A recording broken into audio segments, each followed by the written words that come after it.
December 19th, 1944. Inside a converted French army barracks in Verdun, the most powerful military minds in the Allied command sat shoulder to shoulder around a single table, and every face in that room told the same story. Worry, fear, maybe even panic. Just 3 days earlier, more than 200,000 German soldiers had torn through American defensive positions in the Ardennes forest like a tidal wave through paper walls, and nobody, absolutely nobody in Allied intelligence had seen it coming. American units were being surrounded, cut off, destroyed. Supreme Allied Commander Dwight Eisenhower had called this emergency meeting because the situation had gone from bad to catastrophic in a matter of hours. The 101st Airborne was trapped in the town of Bastogne, completely surrounded by German forces, and if that town fell, if those roads were lost, German armor could slice the Allied armies right down the middle and potentially roll all the way to the coast.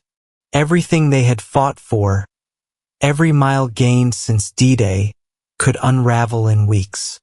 Eisenhower looked around that table at some of the finest military commanders in the world and asked the question that mattered most. How fast can we counterattack north and break through to Bastogne? The room went silent. You could hear men breathing.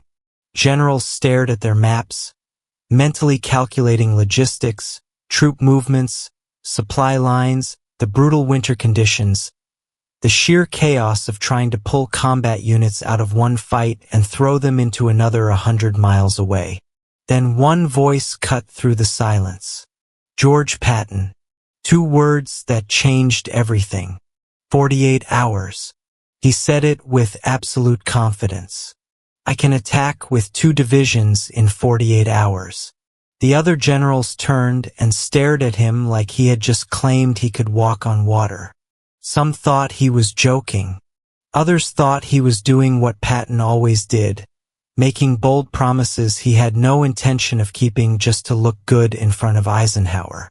48 hours to disengage 3 full divisions from active combat operations, rotate an entire army 90 degrees, move more than 100,000 men and thousands upon thousands of vehicles through snow and ice on narrow frozen roads, and then launch a coordinated attack against battle-hardened German positions.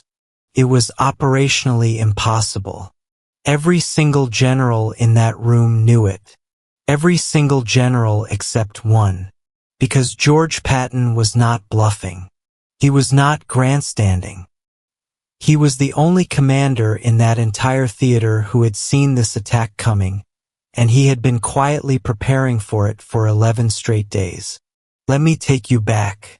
December 9th, 1944. 10 days before that emergency meeting in Verdun. Patton's headquarters in Nancy, France. A man named Colonel Oscar Koch walked into Patton's office carrying a stack of intelligence reports that would alter the course of the war. Koch was Patton's intelligence chief, his G2, and he was meticulous, detail-oriented, and at that moment deeply troubled. For weeks, Koch had been tracking German unit movements across the entire Western Front, monitoring divisions, watching patterns, and he had noticed something that nobody else seemed to care about. 15 German divisions had simply vanished. These were not small units. These were full-strength combat divisions, including several panzer divisions equipped with hundreds of tanks. They had been pulled off the front lines and moved somewhere, but Allied intelligence could not locate them. Supreme Headquarters Allied Expeditionary Force had an official explanation. The Germans were holding these divisions in strategic reserve to respond to Allied breakthroughs whenever they happened. Nothing to worry about. Standard defensive doctrine. Koch did not buy it for a second. He had been studying German operational patterns for months, analyzing how they moved, how they fought, how they thought. The Wehrmacht did not hold 15 divisions in reserve just to react to enemy moves. That was offensive power. That was the kind of combat strength you assembled when you were planning to attack, not defend. Koch spread his maps across Patton's desk and pointed to one specific area. The Ardennes Forest. A thinly held sector of the American line where 4 divisions were stretched across what should have required 12. General, I believe the Germans are planning a major counteroffensive, and I believe the target is right here. The Ardennes. Patton studied those maps while Koch laid out his entire case. The Ardennes was the weakest point in the Allied defensive line. The terrain was difficult, heavily forested, with narrow winding roads that became nearly impossible to navigate in winter. That was exactly why Supreme Headquarters was not worried about it. The same terrain that made the Ardennes hard to defend also made it hard to attack through. No rational commander would launch a major winter offensive through that kind of ground in December. But Koch reminded Patton of something the others seemed to have forgotten. In 1940, the Germans had done exactly that. They had attacked through the Ardennes forest and reached the English Channel in 6 weeks. It was the campaign that conquered France and knocked the British off the continent. History had a way of repeating itself when people stopped paying attention. Koch had more evidence. German radio traffic in that sector had increased dramatically. Prisoner interrogations kept mentioning new units arriving in the area. Local civilians behind German lines reported unusual activity, troop movements at night, supply buildups. Patton asked Koch the only question that mattered. If you are right, when does the attack come? Koch's answer was immediate and certain. Within the next 2 weeks. Patton picked up the phone and called Omar Bradley, his immediate superior and commander of the 12th Army Group. He laid out Koch's entire analysis, everything about the missing divisions, the Ardennes vulnerability, the historical precedent, the intelligence indicators. Bradley listened politely, but he was not convinced. Supreme Headquarters Intelligence disagreed with Koch's assessment. The war was almost over. Germany was beaten, collapsing. They did not have the strength or the resources to launch a major offensive. Bradley told Patton not to worry about it and to focus on his own sector. Patton hung up the phone and looked at Oscar Koch for a long moment without saying anything. Then he gave him an order that would save thousands of American lives. Start planning. Over the next 10 days, while the rest of the Allied command assumed the war was winding down, Patton's staff worked in secret, developing 3 complete contingency plans for responding to a German offensive in the Ardennes. Each plan was detailed down to the minute. Truck routes calculated and mapped. Fuel supplies prepositioned at key locations. Artillery batteries designated for rapid redeployment. Infantry units assigned specific roads and assembly points. The plans covered every possible variable. If the German attack came from this direction, Third Army would execute Plan A. If it came from another direction, Plan B. If the situation required a different response entirely, Plan C. Patton's staff thought their commanding general had lost his mind. Third Army was engaged in successful offensive operations in the Saar region. They were pushing toward Germany, winning ground every day. Why on earth were they planning for a defensive emergency 100 miles to the north in a quiet sector that nobody cared about? Because George Patton trusted Oscar Koch more than he trusted Supreme Headquarters. On December 12th, Patton held a quiet meeting with his senior commanders and told them to be ready to disengage from current operations on extremely short notice. He did not tell them why. He did not explain the intelligence. He just told them to be prepared to move fast. His commanders exchanged confused looks, but they were Patton's men. They followed orders. By December 15th, Third Army was the only major American force in the entire European theater with detailed contingency plans for the Ardennes sector. Every other unit in the Allied line was focused on their own operations, confident the war would be over by Christmas. Then the world exploded. 5:30 in the morning, December 16th, 1944. German artillery erupted along an 80-mile front. Thousands of shells slammed into American positions in a devastating barrage that went on for hours. Then came the infantry. Then came the tanks. 3 entire German armies, over 200,000 men, smashed into 4 surprised American divisions. The Americans were outnumbered nearly 4-1. Units that had been sitting in quiet sectors for rest and recovery suddenly found themselves fighting desperately just to survive. Communication lines were cut. Commanders lost contact with their troops. Chaos spread like wildfire. At Supreme Headquarters, the first reports coming in were dismissed as a local counterattack, maybe a German spoiling attack to disrupt Allied operations. It took hours for the true scope of the disaster to become clear. At Bradley's headquarters, there was disbelief, almost denial. This could not be happening. Allied intelligence had assured everyone that the Germans were finished, incapable of major offensive action. The 106th Infantry Division, newly arrived in Europe and positioned in the Ardennes for what was supposed to be a quiet introduction to combat, was virtually destroyed in the first 48 hours. 2 entire regiments surrendered. It was the largest mass surrender of American troops in the European theater. But at Third Army headquarters, the reaction was completely different. Patton received the first fragmentary reports and immediately summoned his staff.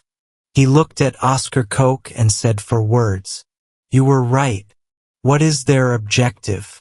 Koch studied the incoming reports, tracking the German axes of advance, calculating distances and road networks. Bastogne.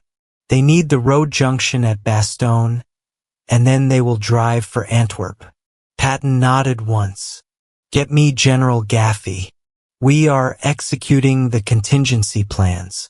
While every other American headquarters in Europe scrambled just to understand what was happening, Patton was already giving orders based on plans made 11 days earlier. Third Army began the complex process of disengaging from combat operations in the Saar region. The other generals would spend 3 days trying to figure out how to respond. Patton had figured it out before the first shot was fired. Back to that emergency meeting in Verdun on December 19th. Eisenhower had called every senior commander in the theater because the situation had become critical. German forces were driving deep into Allied lines.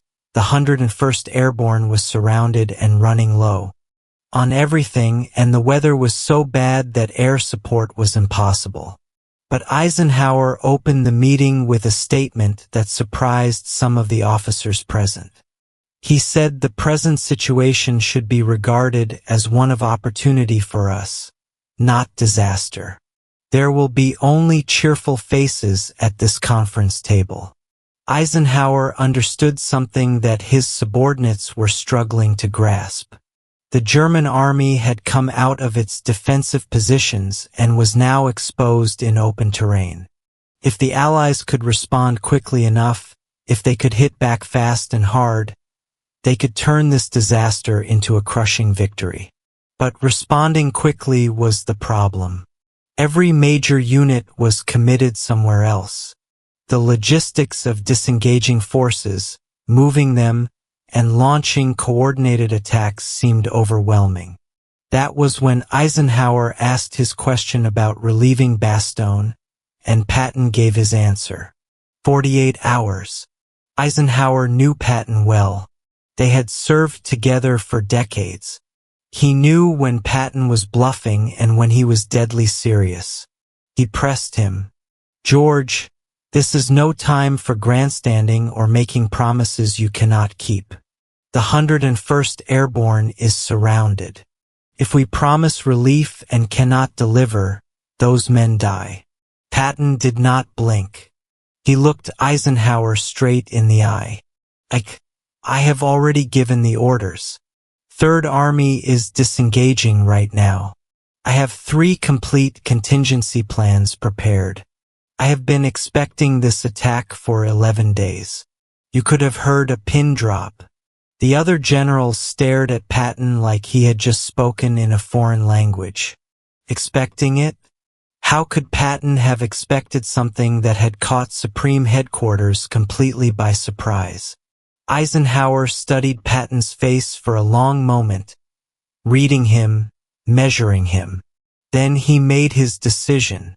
"All right, George. Get moving." Patton left that meeting and made one phone call to his chief of staff back at 3rd Army headquarters. The message was 2 words. Play ball. Those 2 words activated contingency plans that had been sitting ready for 11 days. Within minutes, orders flowed through 3rd Army's entire communication network like electricity through wires. The 4th Armored Division began moving north immediately. The 26th Infantry Division followed close behind. The 80th Infantry Division prepared to disengage from combat and redeploy. Truck convoys that had been prepositioned at staging areas started loading troops and equipment. Artillery batteries began the complex process of displacing to new firing positions. Supply depots that had been supporting eastward offensive operations pivoted to support a northward relief attack. Over 133,000 vehicles would move through snow, ice, and narrow frozen roads over the next 72 hours. Units that were in combat that morning would be in combat again 100 miles away within days. The other Allied armies watched in absolute disbelief. They were still trying to figure out what was happening in the Ardennes. 3rd Army was already responding with precision and speed. Every route had been planned in advance. Every contingency had been considered. Every supply cache had been positioned. Patton was not performing some kind of military miracle. He was executing a plan. The movement began on the night of December 19th and continued without pause through some of the worst winter weather Europe had seen in decades. Imagine trying to turn an entire army. Not a battalion, not a division, but an entire field army. Over 100,000 men, thousands of tanks, trucks, artillery pieces, support vehicles, all moving simultaneously through narrow icy roads, all arriving at the right place at the right time in the right order. The conditions were brutal. Heavy snow, ice, freezing temperatures that caused vehicles to break down and men to suffer frostbite. But the movement continued because it had been planned down to the smallest detail. By December 21st, lead elements of the 4th Armored Division were in position south of Bastogne. They had moved over 100 miles in less than 48 hours through the worst conditions imaginable while disengaging from active combat operations. It was one of the most impressive military movements of the entire war. On December 22nd, 3rd Army attacked northward toward Bastogne. The fighting was absolutely brutal. German forces had established strong defensive positions along every approach to the surrounded town. Every single mile was contested with everything the Wehrmacht had. Tank battles erupted in frozen fields. Infantry fought through snow-covered forests and shattered villages. Inside Bastogne, the 101st Airborne held on under impossible conditions. They were low on ammunition, low on food, low on medical supplies, surrounded by German forces that outnumbered them significantly. On December 22nd, the Germans sent a formal surrender demand. Brigadier General Anthony McAuliffe, the acting division commander, sent back his famous one-word reply. Nuts. The paratroopers were not giving up. They knew Patton was coming.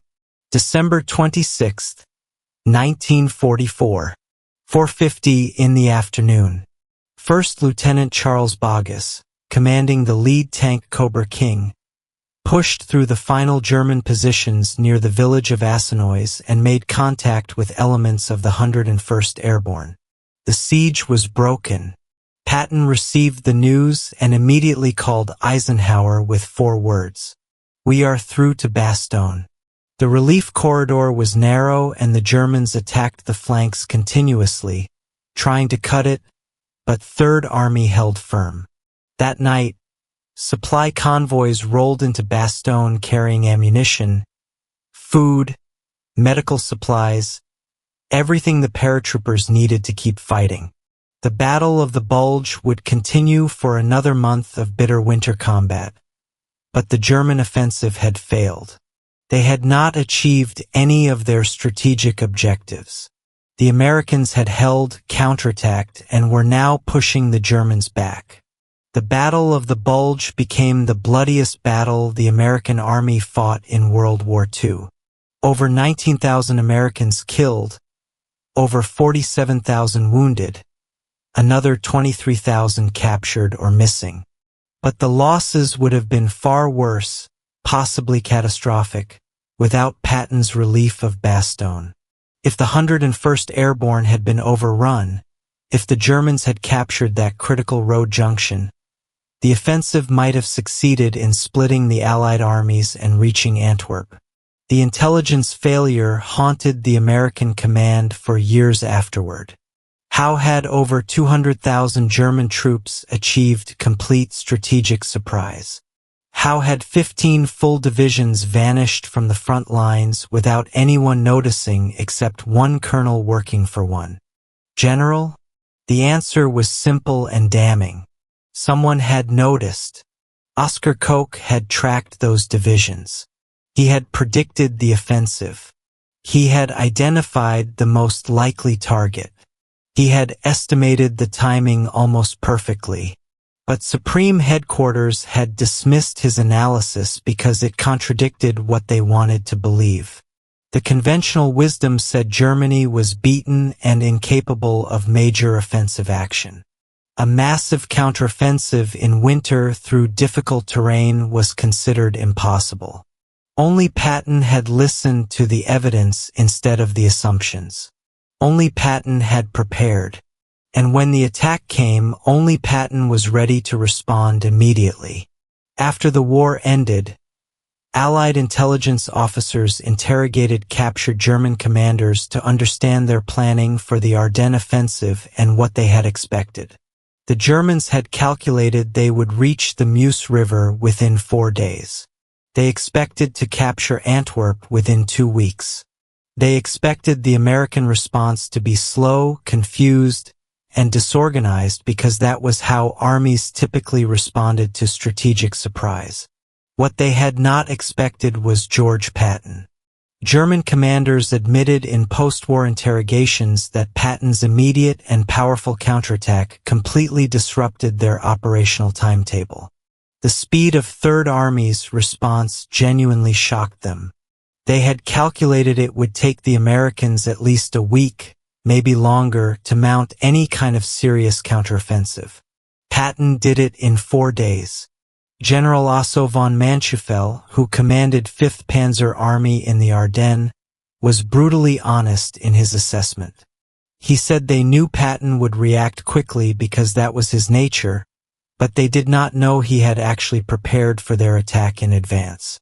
When his counteroffensive hit them with such speed and power, they realized someone on the American side had anticipated exactly what they were planning to do. That someone was Oscar Koch, but he was working for George Patton, and that made all the difference in the world. George Patton received no special medal for the relief of Bastogne, no unique recognition that set this operation apart from his others. The official military histories praised Third Army's performance in turning and attacking so quickly, but they rarely mentioned the 11 days of preparation that made it all possible. Oscar Koch remained largely unknown outside military intelligence circles for the rest of his life. His prediction of the Ardennes Offensive, one of the most accurate intelligence assessments of the entire war, was overshadowed by the larger narrative of surprise and recovery. But within professional military circles, the lesson was absolutely clear. Intelligence only matters if commanders trust it and act on it. Preparation only works if leaders are willing to plan for possibilities that others dismiss. Supreme Headquarters intelligence failure was not really about incompetence or lack of skill. It was about assumptions and biases. The analysts had decided the war was almost over. They interpreted every piece of evidence through that lens. Anything that contradicted their conclusion was dismissed or explained away. Oscar Koch approached the same evidence differently. He did not assume anything about what the Germans could or could not do. He simply asked what the evidence actually showed, and he followed that evidence to an uncomfortable conclusion. But having accurate intelligence sitting in a report somewhere was not enough. Other commanders had received Koch's analysis. Bradley had been briefed on it. Officers at Supreme Headquarters had seen the reports. They all dismissed them because the reports contradicted what everyone believed. Patton did not dismiss them. He trusted his intelligence officer enough to act on a prediction that contradicted the entire Allied command structure. He prepared for the possibility that Koch was right and everyone else, including Eisenhower's headquarters, was wrong. At that emergency meeting in Verdun, when Patton said 48 hours and the other generals stared at him in disbelief, they thought he was making it up, promising something impossible just to look good. He was not. He was telling them something they should have already known themselves if they had been paying attention to their own intelligence officers.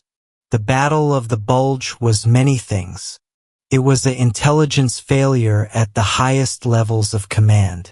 It was a story of American soldiers fighting desperately against overwhelming odds in brutal winter conditions.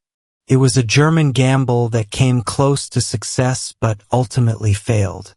But it was also the story of one general who listened when no one else would, who trusted his people when everyone else dismissed them, who prepared when everyone else assumed. That is why George Patton was the only general ready for the Battle of the Bulge. Not because he was lucky, not because he was reckless or willing to take crazy risks, because he was prepared. And in war, preparation is absolutely everything.